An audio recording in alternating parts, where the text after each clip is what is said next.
प्यारे बच्चों, परीक्षा देनी है हमको हंसते हंसते, इसलिए अभी से हम यह संकल्प लेते हैं कि हम सदैव प्रसन्न रहेंगे, गुस्सा नहीं आएगा। और देखिए, हो गई ना बात, एक म्यान में दो तलवारें नहीं रह सकती हैं। और कहा गया है स्वस्थ शरीर में स्वस्थ मस्तिष्क का वास होता है।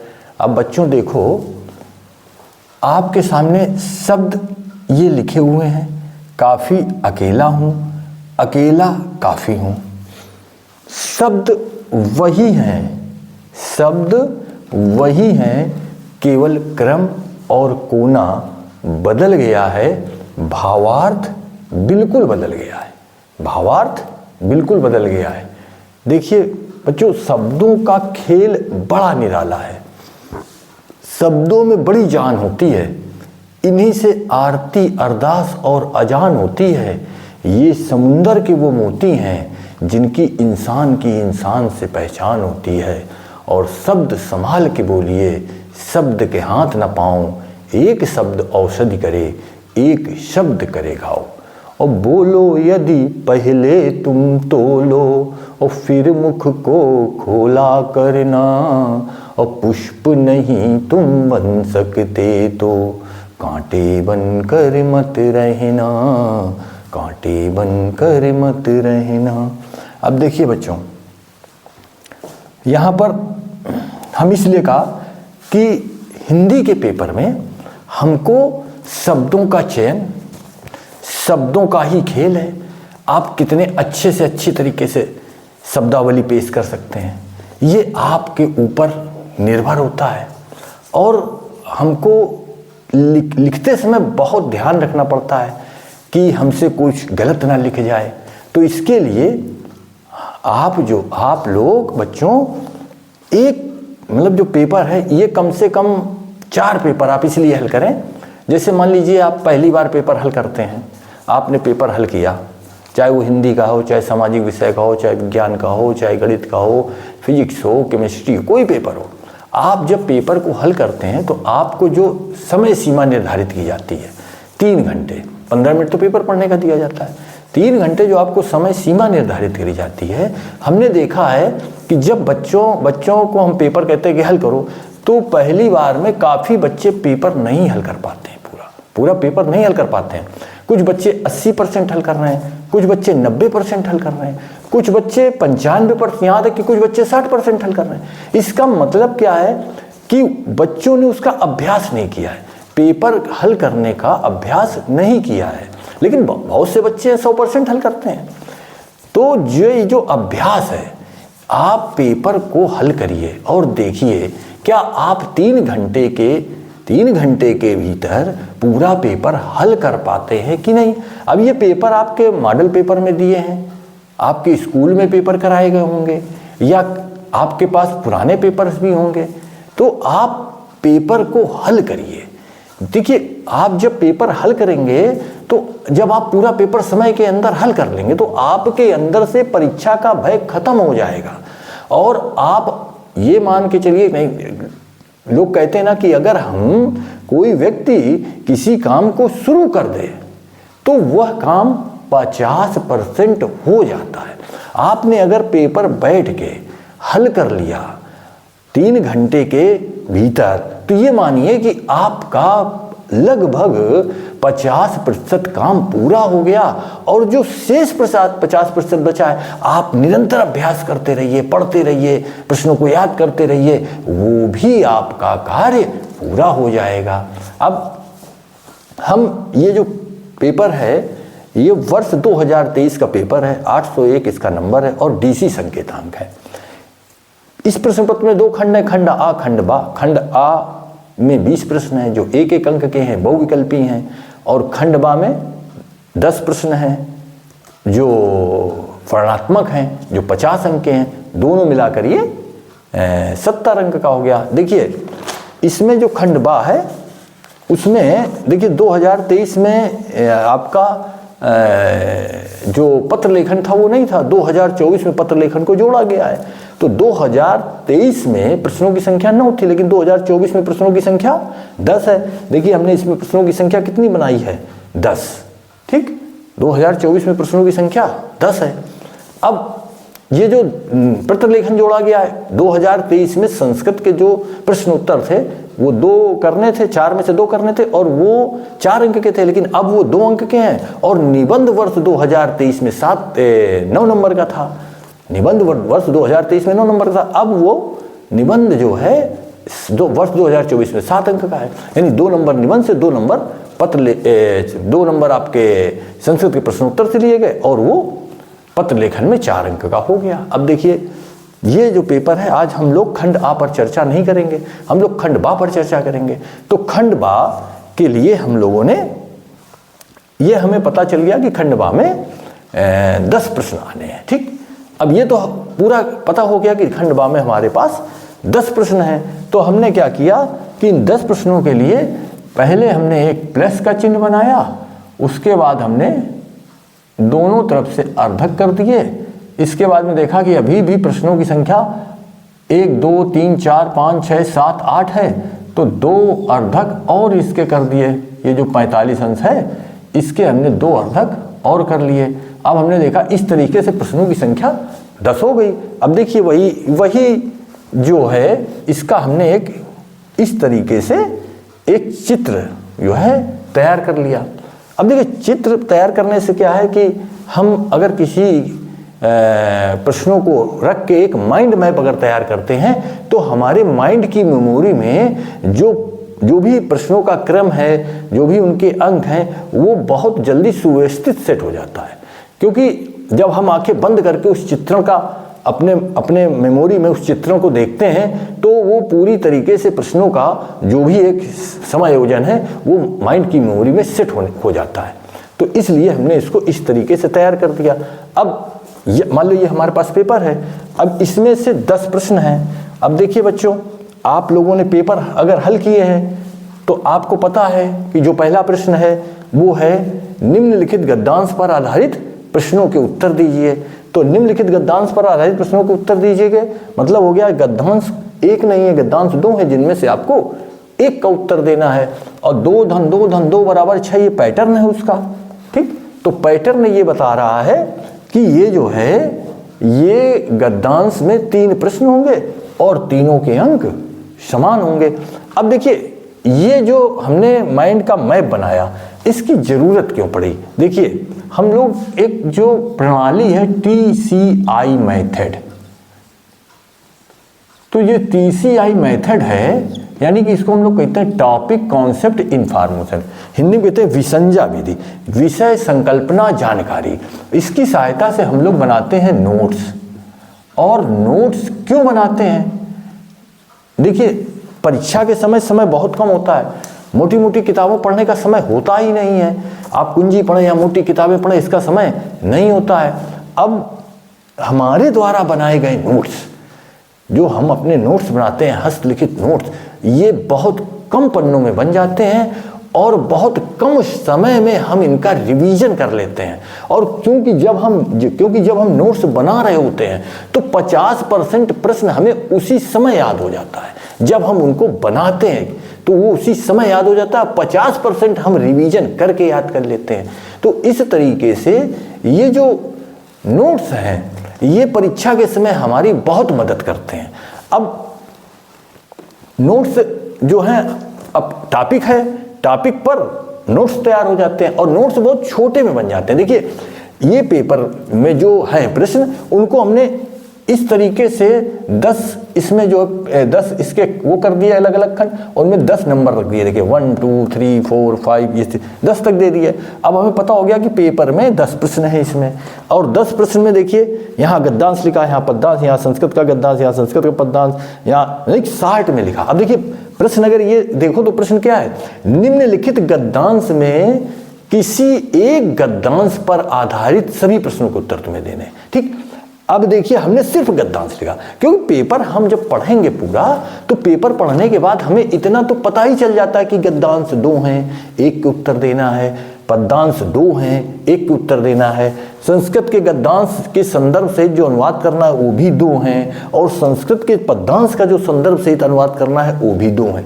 अब देखिए प्रश्न नंबर 1 से लेके प्रश्न नंबर 4 तक ये सब में हमने एक ऐसे एरो बनाई और यहाँ मिला के एक ये नीले स्याही से लिख दिया निम्नलिखित। इसका मतलब ये प्रश्न जो है यहाँ से लेके और ये 4 तक ये सब निम्नलिखित हैं। इसका मतलब 1 से और 4 तक ये जितने प्रश्न हैं पेपर में वो 2-2 दिए हैं और आपको एक करना है। देखिए हमने नोट्स तैयार करने में एक हमारे माइंड की मेमोरी में इंफॉर्मेशन पहुंच गई कि प्रश्न नंबर 1 से जो 4 तक है वो सब प्रश्न में 2-2 दिए होंगे अथवा लगा होगा, 2-2 दिए होंगे, गद्यांश 2 पद्यांश, 2 संस्कृत के गद्यांश, 2 संस्कृत के पद्यांश, और हमें उनमें से एक एक करना है।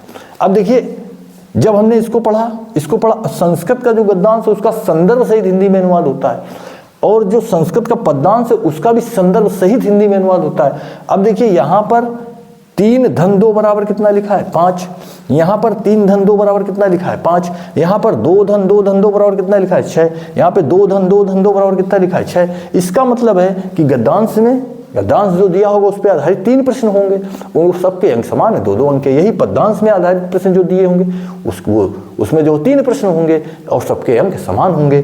संस्कृत का जो गद्यांश है जिसका संदर्भ सहित 2 दिए होंगे, आपको संदर्भ सहित हिंदी में अनुवाद 1 का करना होगा। संदर्भ 3 और संदर्भ आपका जो इसमें है मान लीजिए संदर्भ आपका हो गया 2 अंक का और इसका अनुवाद हो गया 3 अंक का।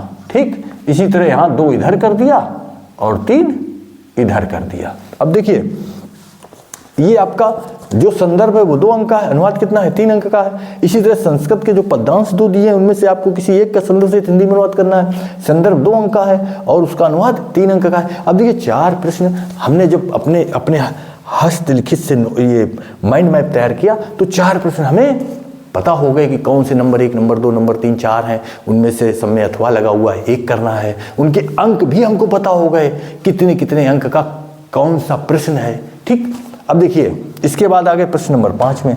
प्रश्न नंबर 5 क्या है, ये स्वपठित खंड काव्य है, यानी जो आपके यहाँ जो खंड काव्य आप पढ़ रहे हैं वो प्रश्न नंबर 5 है। और उसमें देखिए क्या है, इसमें प्रश्न नंबर 5 में जो है इसमें काखा गाघा अंगा चा छा जा झा यानी इतने इसमें खंड हैं। अब इसमें से आपका जो स्वपठित खंड काव्य है अब उसमें से मान लीजिए आपका खा नंबर में है कि गा नंबर में है कि जा नंबर में, जिस नंबर में होगा आप उसको उस खंड को अटेंड करेंगे उसको। अब उसमें से 2-2 प्रश्न सब में है तो देखो इसमें हमने 2 लगा दिए, एक फर्स्ट एक सेकंड, यानी 2 प्रश्न हैं। और इसमें कह रहा है 1 गुणा 3 बराबर 3, इसका मतलब है 2 में से 1 प्रश्न हमको करना है। ठीक इसके बाद देखो ये जो लेखकों का जीवन परिचय है ये 6 नंबर में का में है। अब देखिए लेखकों का जीवन परिचय और प्रमुख एक रचना लिखनी है, यहाँ पर हमें क्या लिखनी है उनकी एक प्रमुख रचना लिखनी है। तो इसका मतलब ये कितने लेखक दिए हैं 1, 2, 3 इसमें दिए हुए हैं। अब देखिए हमें भी माइंड की मेमोरी में आ गया कि 3 लेखक होंगे जिनमें से एक लेखक का हमें जीवन परिचय और उनकी प्रमुख रचना लिखनी होगी। इसके बाद खा में वही लेखक की जगह क्या हो जाएगा कवियों के जीवन परिचय दिए होंगे, उनमें से एक कवि का हमें जीवन परिचय करना है और उनकी प्रमुख रचना लिखनी है। अब देखिए 3 धन 2 बराबर 5 यानी कि जो जीवन परिचय है वो 3 नंबर का है और जो उनकी प्रमुख रचना है वो 2 नंबर की। सेम यही पैटर्न यहाँ पर है, 3 धन 2 बराबर 5 यानी कवियों में भी है कि 3 नंबर का जीवन परिचय 2 नंबर की रचना। और ये कितने हैं 1, 2, 3, 4, इसका मतलब है कि जो 6 का खा है उसमें से 4 कवि में से 1 करना है। 6 के का में 3 लेखक हैं उनमें से 1 का जीवन परिचय प्रमुख रचना लिखनी है। अब यहाँ तक देखिए हमारे माइंड की मेमोरी में प्रश्न सेट हो गए। प्रश्न नंबर 7 आपका क्या है श्लोक है। श्लोक में क्या है, श्लोक आपका 2 अंक का है और इसमें है क्या कि आपको अपनी जो पुस्तक में जो कंठस्थ आपका श्लोक है वो आपको लिखना है। अब इसमें भी आप जो है आप इसको तैयार कर लीजिए और लिख के देख लीजिए क्योंकि इसमें गलतियां बच्चों से होती हैं। ठीक इसके बाद देखिए आप संस्कृत के प्रश्नोत्तर हैं 1 धन 1 बराबर 2 दिया है। देखिए आप ये जो आप श्लोक है वो कितने अंक का है 2 अंक का है। संस्कृत के प्रश्नोत्तर 1 धन 1 बराबर 2 दिया यानी कि 2 संस्कृत के प्रश्नोत्तर आपको करने हैं और दिए कितने हैं, दिए हैं आपके 1 2 3 4, यानी कि जो 4 प्रश्न उत्तर संस्कृत के दिए प्रश्न दिए होंगे उनके आपको उत्तर लिखने होंगे। 4 में से कितने के उत्तर लिखने होंगे? 2 के, क्योंकि यहाँ दिया 1 धन 1 बराबर 2। इसके बाद पत्र लेखन है, वो 4 अंक का आ रहा है, और उसमें अनौपचारिक और अथवा औपचारिक, यानी पत्र लेखन में क्या है? अनौपचारिक और औपचारिक। अब देखिए इसमें से, अब जब इसको आप हल करेंगे तो अनौपचारिक और औपचारिक, यानी कि इनमें से किसी एक पे फोकस कर लेना है आपको, या अनौपचारिक पे करो या औपचारिक पे करो। अब मान लीजिए जो अनौपचारिक होते हैं वो हमारे निकट संबंधी रिश्तेदार वो होते हैं, और जो औपचारिक होते हैं उनसे हमारा ऐसा कोई संबंध नहीं होता है। जैसे औपचारिक में आ जाओ तो आप बिजली की समस्या है तो बिजली विभाग को पत्र लिखना है, ठीक। और अगर आप इसमें आ जाओ अनौपचारिक में, तो कह रहा है अपनी विशेष रुचियों का उल्लेख करते हुए अपने मित्र को पत्र लिखिए, ठीक। इस तरीके से हमारे ये निकट संबंधी, ठीक, और रिश्तेदार ये सब होते हैं, और ये हमसे इनका, जैसे हमारी इनसे जो औपचारिक होते हैं ये हमारे रिश्तेदार निकट संबंधी नहीं होते हैं, यानी ये हमारे जो इसमें आते हैं, ये हमारी कोई ना कोई इसमें हमारी समस्या है, उसके लिए हम पत्र लिख रहे हैं। अब इसके बाद देखिए निबंध। निबंध में क्या है?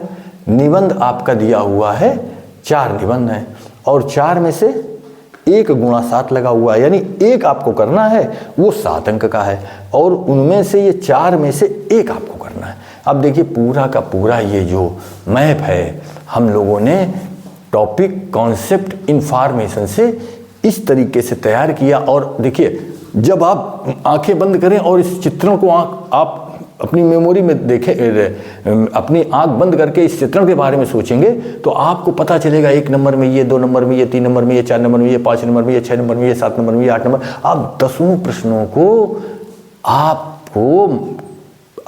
प्रश्नों को जब आंखें बंद करके आप उस चित्रों को देखेंगे तो आपको सब प्रश्न समझ में, आपको सब प्रश्न का जानकारी होगी, सब प्रश्नों की आपको जानकारी होगी।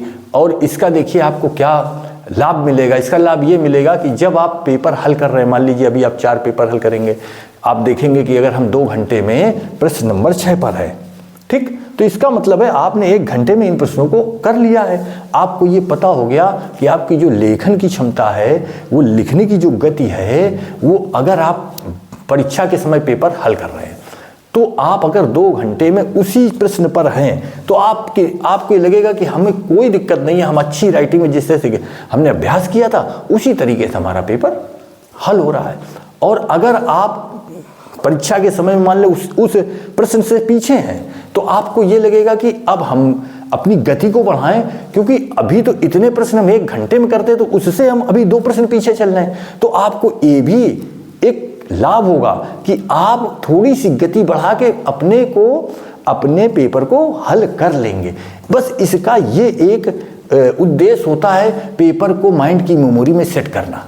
यानी कि हम जब माइंड की मेमोरी में सेट कर लेते हैं तो फिर कहीं ना कहीं हम अपनी जो लेखन की जो हमारी लिखावट की जो गति है या जो हमारी लेखन क्षमता है उसको हम कम ज़्यादा कर लेते हैं, ये मान लीजिए। तो उससे क्या है, देखिए अब आपको पेपर करने से लाभ क्या क्या है। पहली चीज़ क्या है, देखिए बच्चे क्या करते हैं कि जैसे लिखते हैं ना तो कहो गद्यांश को गद्यांश से लिख दें, ठीक। संदर्भ में जैसे रा उड़नी है भा के ऊपर तो कहो वो धा के ऊपर उड़ जाए।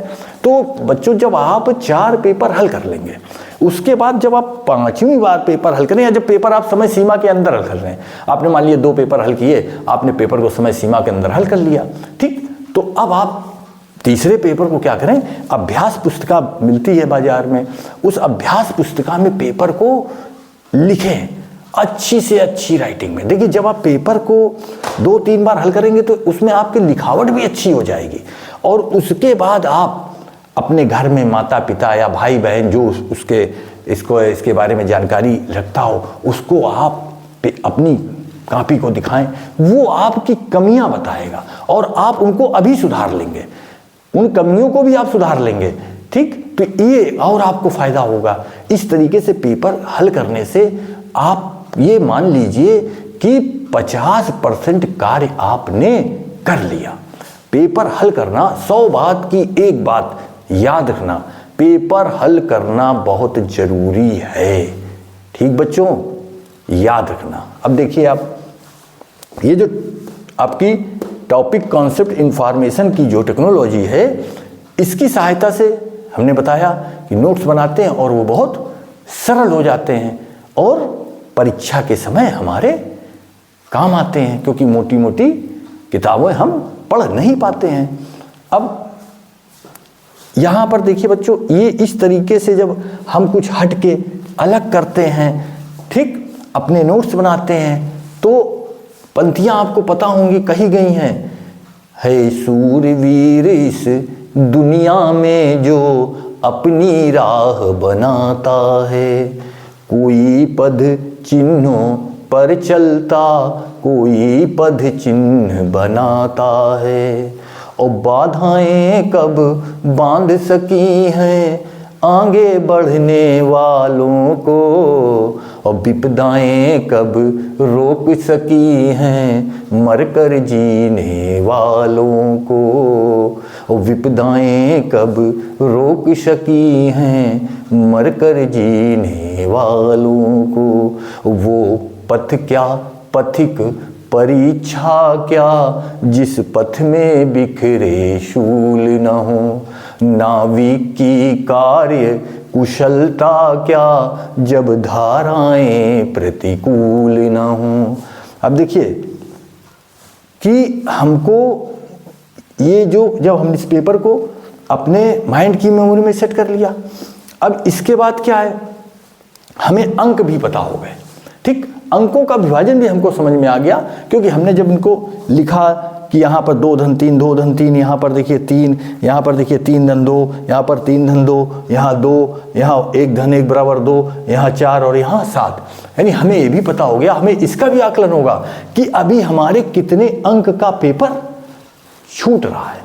यानी आपको ये भी पता रहेगा कि मान लीजिए आप परीक्षा के समय पेपर दे रहे हैं और आप जिस प्रश्न पे हैं, आपको ये भी पता है कि हम इतने नंबर का पेपर हल कर चुके, अभी इतने नंबर का पेपर हमारा जो है शेष है। यानी आपको टोटल इंफॉर्मेशन मिलती रहेगी। तो ये जो हम लोग कहते हैं ना टॉपिक कॉन्सेप्ट इंफॉर्मेशन, इससे हम जो नोट्स तैयार करते हैं ये बहुत और बहुत जरूरी होता है।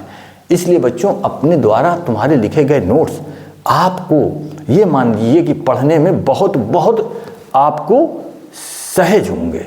अब देखिए, जैसे कि नोट्स बनाने का तरीका आप देखिए कि भाई पेपर मान लीजिए आपने किया और उस पेपर में मान लीजिए इसका पहला प्रश्न है गद्यांश। ठीक, अब गद्यांश के लिए देखो हमें पता है कि इसमें 2 धन 2 धन 2 बराबर 6 लिखा है, इसमें 3 प्रश्न हैं। इसका मतलब है कि ये जो है हमें अभी पता है कि ये 2 हैं, 2 में से 1 करना है। तो हमने ये देखा कि जो हमारा गद्य खंड है, अब देखिए हम TCI मेथड को अप्लाई कर रहे हैं, टॉपिक हमारे पास है, कॉन्सेप्ट पूरा हमने ये संकल्पना बनाई, ये हमारा कॉन्सेप्ट हो गया, एक पैटर्न भी हमको दिखा और इंफॉर्मेशन भी इससे पूरी मिल रही है हमें। 3 बातें तो हमने पूरी की पूरी जो है TCI मेथड से हमने 3 बातें जो अपने माइंड में मेमोरी में सेट कर ली। अब जो इसको हम किस तरीके से समझे कि हमको कितना पढ़ना है ये माने नहीं रखता है, पढ़ना क्या है ये माने रखता है। तो वो जो पढ़ना है उसके लिए देखें, पहला गद्यांश है। अब गद्यांश में हमें ये पता हो गया कि 2 हैं गद्यांश। अब 2 गद्यांश में से हमें 1 गद्यांश करना है। तो गद्यांश में गद्य में पाठ कितने हैं? अब गद्य में पाठ आपके हैं 7। तो जो 7 पाठ हैं, अब अगर इन 7 पाठ में से हम कहें कि बच्चों आपको 2 पाठों से गद्यांश का चयन करना है, तो आप क्या करेंगे? भाई आपको 2 पाठ लेने हैं ना। अब 2 पाठ में से मान लीजिए हमने इसको इस तरीके से कर दिया कि 6 यानी 6 पाठ एक तरफ, 1 पाठ एक तरफ। ठीक, अब देखिए मान लीजिए 6 में से ये 1 अलग है, 6 इधर है। अगर मान लीजिए आपने कोई एक पाठ, अब इसको ऐसे समझ लीजिए, जैसे हमने यहां लिख दिया ABCDEFG यानी अल्फाबेट लेटर हमने लिखे और ये 7 लिख लिए। ठीक, अब ये हमारे 7 पाठ हैं और हमने आपसे कहा कि इन 7 पाठ में से आपको 2 गद्यांश देने हैं। अब बताइए दो गद्यांश आप देंगे तो मान लीजिए आपने एक ये जी दे दिया, जी कोई पाठ है, आपने गद्यांश दिया, तो इसका मतलब है कि A B C D E F, यानी कि ये जो 6 हैं, ठीक, इन 6 में से एक गद्यांश तो आपको और देना पड़ेगा। तो हम अगर 6 पाठ पे फोकस कर लें तो हमारा गद्यांश जो है उसको हम कर लेंगे। तो हम 6 पाठ पे फोकस करेंगे, एक पाठ पे फोकस नहीं करेंगे। तो इस तरीके से क्या है कि प्रश्न में देखकर ये देखना है कि हमें कितना पढ़ना, नहीं क्या पढ़ना है, ठीक। अब इसके बाद देखो प्रश्न नंबर 2 क्या कह रहा है, पद्यांश में भी वही है बच्चों कि अथवा लगा हुआ है। अब इसमें जो पाठ हैं पूरे, उनमें से एक पाठ का आपको फोकस नहीं करना है, बाकी सभी पाठों पे फोकस करिए। यही संस्कृत का गद्यांश का जो संदर्भ से हिंदी में अनुवाद है। आप संस्कृत के खंड में जाइए और जो गद्य वाले हैं उनको देख लीजिए, उसमें से आप उनको एक तरफ रख लीजिए जो गद्य खंड है, और वहां पर आप देख लिखकर एक पाठ का चयन ना करिए, बाकी आपके पाठ के चयन कर लीजिए। इसी तरह पद्यांश में है, पद्यांश वाले सब एक तरफ कर लीजिए। अब लेकिन संस्कृत के आपके जो खंड में है उसमें से जैसे जो आपके लेसन्स दे रखे हैं, जिसमें पद्य भी दे रखा है, गद्य भी दे रखा है, पहले उन पर फोकस करिए। कौन से ऐसे जिसमें गद्य और पद्य दोनों दे रखे हैं, उनको आप बिल्कुल से पढ़िए। क्यों? क्योंकि वो तो आपको यहाँ पर भी मिलेंगे और यहाँ पर भी मिलेंगे, क्योंकि उनका जो श्लोक होगा वो तो यहाँ पर भी आ सकता है। तो उन जो वो आपके संस्कृत खंड में जो आपके पाठ हैं, उन पाठों को, जैसे वाराणसी है और वीरा वीरेण पूज्यते है, ठीक, इनमें से जो श्लोक हैं और गद्य आपके गद्यांश भी हैं, तो उन जो पाठ हैं आप अपनी किताब में देखना जाके उनको अलग कर लेना, ठीक। और जो पद्यांश वाले होंगे तो यहाँ भी वो होंगे, यहाँ भी, तो आपको वो दोनों में मिल जाएंगे, ठीक। आप देखिए, हम आपको सिर्फ ये बता रहे हैं कि ये जो मेथड है इससे हम अपने नोट्स तैयार करते हैं और क्या पढ़ना है ये देखते हैं, ठीक। इसके बाद देखिए आप स्वपठित खंड काव्य है, यहाँ पर भी आपको 2 में से 1 प्रश्न का, आपको 2 में से 1 प्रश्न का उत्तर देना है। इसका मतलब है कि ये जो 2 प्रश्न हैं इसमें आप देख लीजिए जाके, ठीक, और आप इसको भी तैयार कर लेना। आपको जो प्रश्न दिए उनमें से एक ही का उत्तर देना है। इसके बाद देखिए ये जो लेखक हैं इसमें देखिए कितने हैं, 3 लेखक दिए हुए हैं। फिर देखिए इसी तरीके से कितने ये आपके हैं पाठ 7 में से 3 लेखक इसमें दिए हैं। अब मान लीजिए ये 7 है, अब इस 7 को आप 4 और 3 में अगर करेंगे तो ये जो 4 हैं और ये 3, हो सकता है जो 3 आप फोकस नहीं करना चाह रहे हैं वही 3 में पूरे आ जाए। तो इसलिए इसमें से हम क्या करें, 2 पे फोकस ना करके और इधर उठा के हम 5 पे फोकस कर लें। अब 5 पे जब हम फोकस करेंगे, 2 पे फोकस नहीं करेंगे, मान लीजिए 2 उसमें है पेपर में, तब भी तो एक लेखक का जीवन परिचय प्रमुख रचना यहाँ से तो होगी। तो इसलिए इस तरीके से हम इसको भी चयन कर लें। जैसे इसमें कितने दिए हैं, 1 2 3 4 दिए हैं, और ये कितने हैं जो आपके पद्य के हैं, ये आपके 13 हैं। तो 13 जीवन परिचय हैं, तो 13 जीवन परिचय का मतलब है इसके आप फिर भाग करो, 4 दिए हुए हैं, तो इसको हम 9 और 4 13 कर लें। इसका मतलब है कि ये 9 और 4 में अलग किया, लेकिन अगर हम ये 4 छोड़ देंगे हो सकता है वही 4 आ जाए। तो इसका मतलब है कि यहाँ पर हम 1 कम करके 3 कर दें और इसको कितने कर दें, 10। अब मान लो ये जो तुम नहीं फोकस कर रहे हो, 3 उससे हो गए, लेकिन तुमने जो 10 पढ़े थे उनमें से 1 तो है। तो इसका मतलब है कि हम यहाँ पर 10 पर फोकस करें, 3 पे फोकस ना करें। इसी तरह संस्कृत के प्रश्न उत्तर, जब आप यहाँ पर गद्य और ये गद्यांश और पद्यांश तैयार कर रहे होंगे इनके, तो आपको यहीं से ये प्रश्न उत्तर हो जाएंगे। यहाँ पर भी देखो 4 हैं, 4 में से 2 करने हैं, ठीक। इसके बाद आपका जो पत्र लेखन है, आपके अनौपचारिक हैं, औपचारिक हैं, आप जिस पर फोकस करेंगे, मतलब अनौपचारिक पे कर रहे हैं तो उसको अच्छी तरीके से लिखना सीखें, और औपचारिक कर रहे हैं तो उसको अच्छी तरीके, बीच में इसमें भी अथवा लगा है, 4 अंक का है। इसके बाद में ये देखिए संस्कृत के प्रश्न उत्तर 1 1 2 अंक के हैं, 2 ही करने हैं। इसके बाद में निबंध है, 1 × 7 लगा हुआ है, यानी कि 1 करना है, 4 दिए हैं। और बच्चों देखो जो निबंध होता है वो आपकी लेखन का मूल्यांकन करता है, यानी आपके भाव विचार इनका ही जो होता है मूल्यांकन होता है। तो हम जब निबंध लिखते हैं तो हम कुछ, जैसे मान लीजिए पर्यावरण पर निबंध है तो हमने 2-4 पंक्तियां जो होती हैं उनको याद कर लेते हैं और वो पहले लिखते हैं, क्योंकि देखिए जब आपका ये गद्यांश लिख रहे होंगे तो कहा गया है कि पहला प्रभाव आखिरी प्रभाव होता है। तो इस पन्ने पर जो आप पहला पेज लिख रहे होंगे अपनी उत्तर पुस्तिका में, तो उसको आप बहुत अच्छे तरह से लिखेंगे।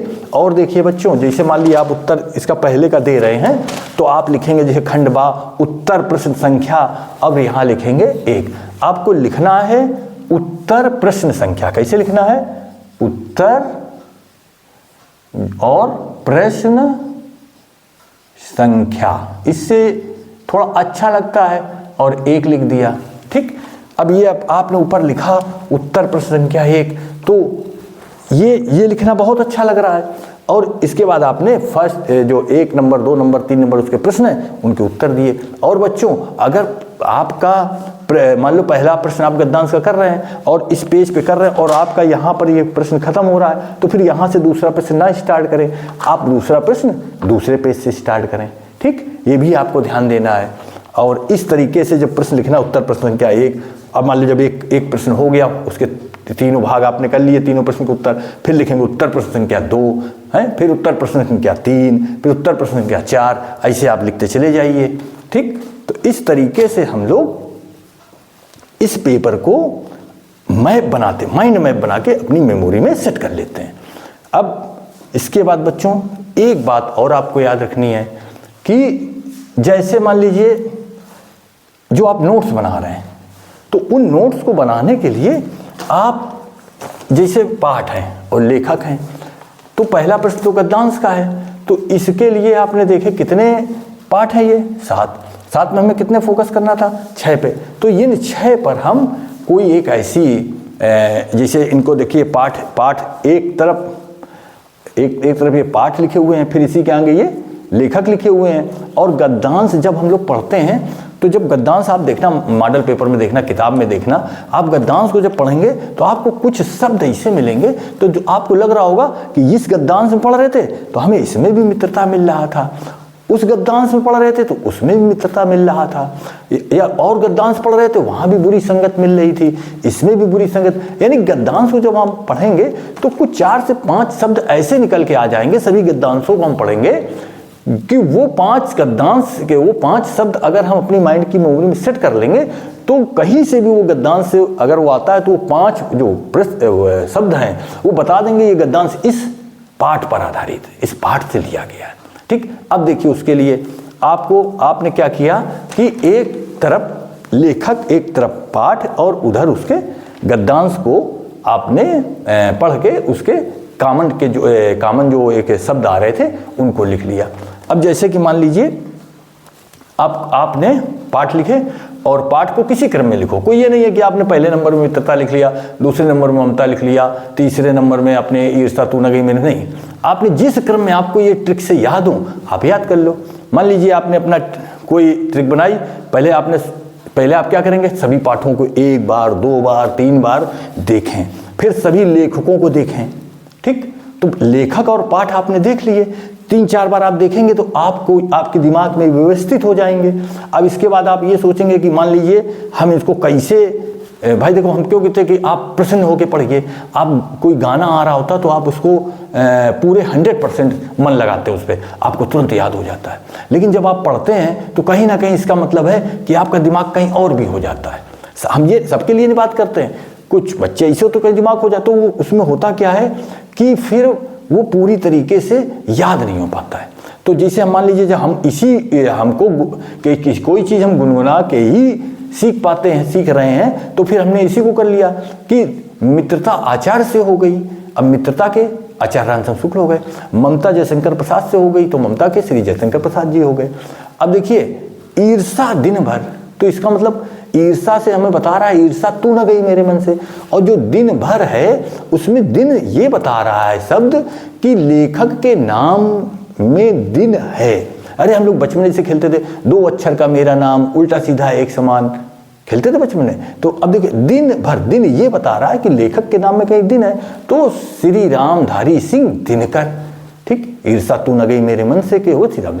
अब उसके आगे हमने एक फिर पाठ सीधे सीधे याद कर लिया, भारतीय संस्कृत डॉक्टर राजेंद्र प्रसाद।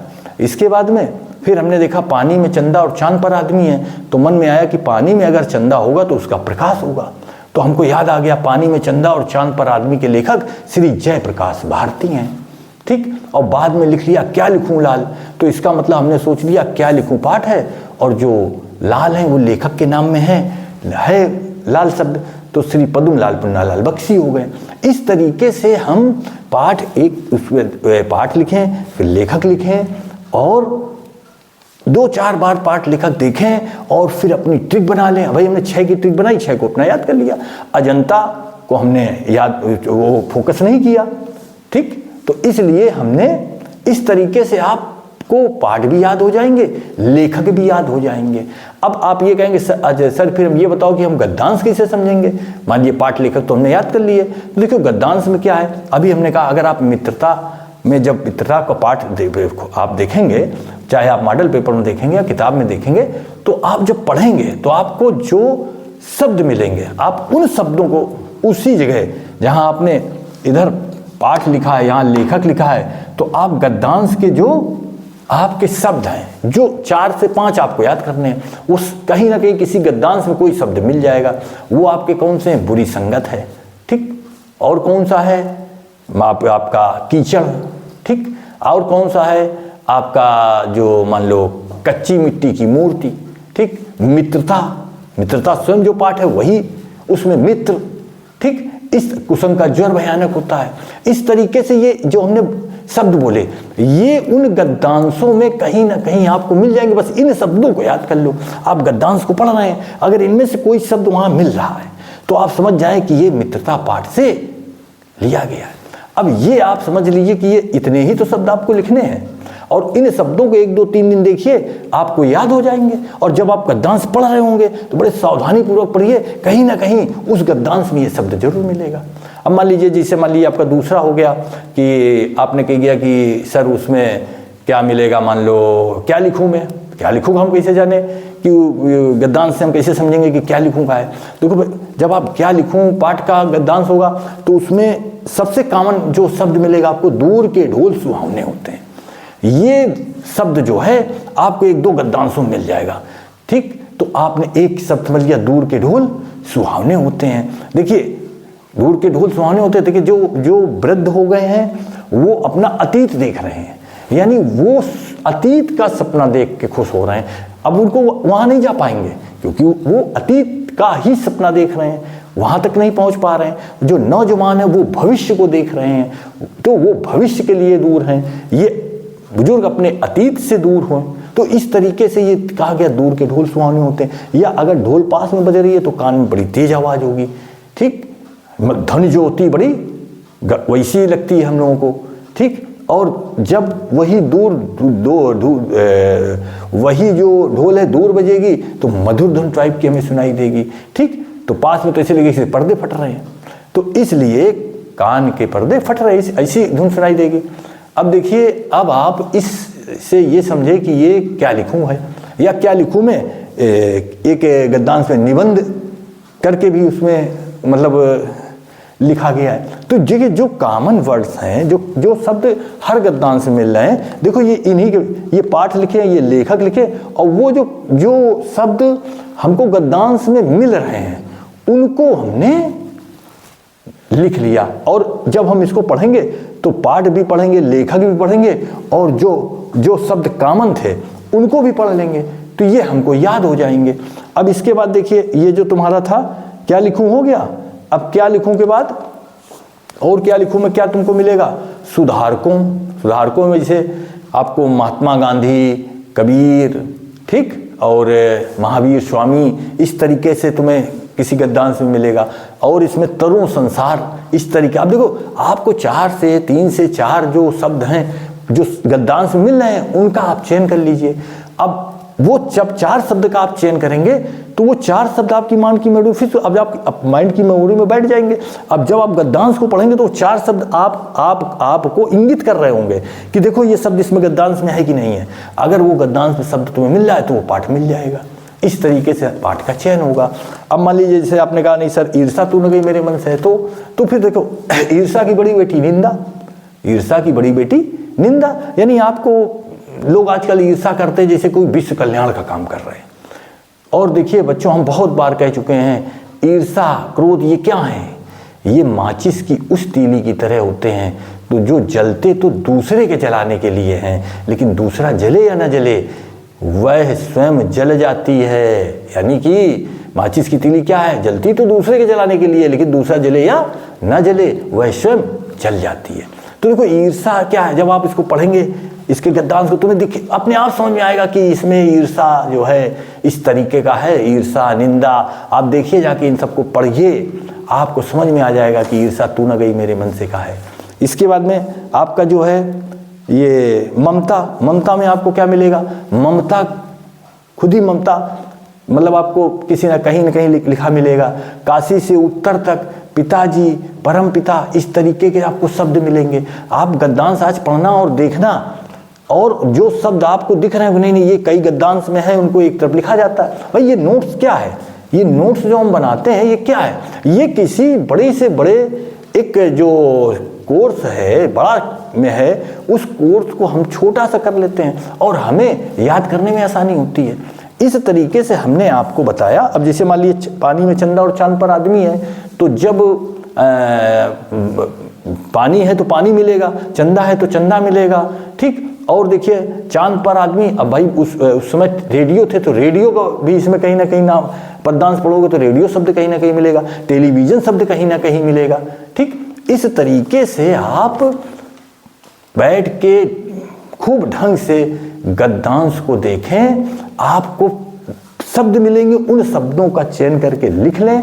और उन शब्दों को जब आप मित्रता पढ़ रहे हो तो जो आपको 5 से 6 शब्द मिले कि ये शब्द मिल रहे हैं सब जगह, इतने अगर हम पढ़ लें तो हमारे सब गद्यांश पता चल जाएंगे। उन शब्दों को पढ़ के 1 2 बार 3 बार 4 बार देखोगे, आपको पूरे के पूरे पाठों के वो शब्द जो सब जगह मिल रहे होंगे गद्यांश से याद हो जाएंगे और आपका पहला नंबर का प्रश्न हो जाएगा। अब ये देखो मेथड हमने इसलिए बताया बच्चों कि यहाँ पर हम इस मेथड से हम बड़े से बड़े जो कोर्स होते हैं उनको छोटा करके, सहज करके, हम परीक्षा हो या हमारा